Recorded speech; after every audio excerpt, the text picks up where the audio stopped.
The terrorists who carried out the September 11 attacks rushed the cockpits to seize control of those airliners.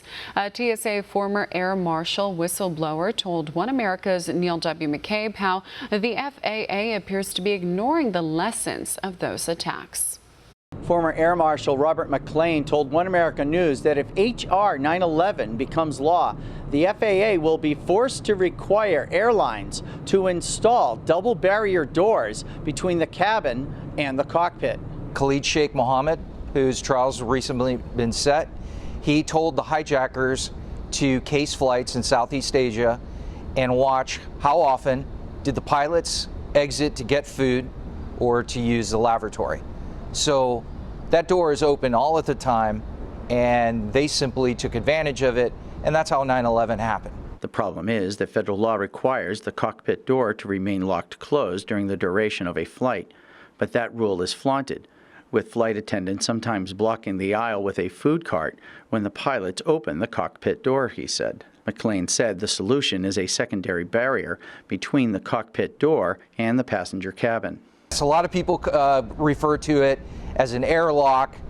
Sometimes you see them in movies on spacecraft where one door has to open and then close before the other one opens. In 2017, the Transportation Department's Inspector General called for the secondary barriers and leveled this criticism, quote, "The FAA has not effectively mitigated certain identified cockpit security vulnerabilities and limitations with existing countermeasures," unquote.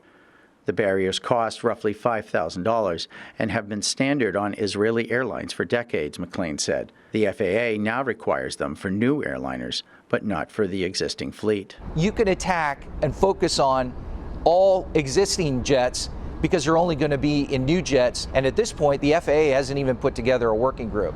McLean is a notorious whistleblower inside and outside the federal government. After the TSA fired him for leaking cutbacks in air marshal assignments, he fought for 9 years until the Supreme Court reinstated him in 2014.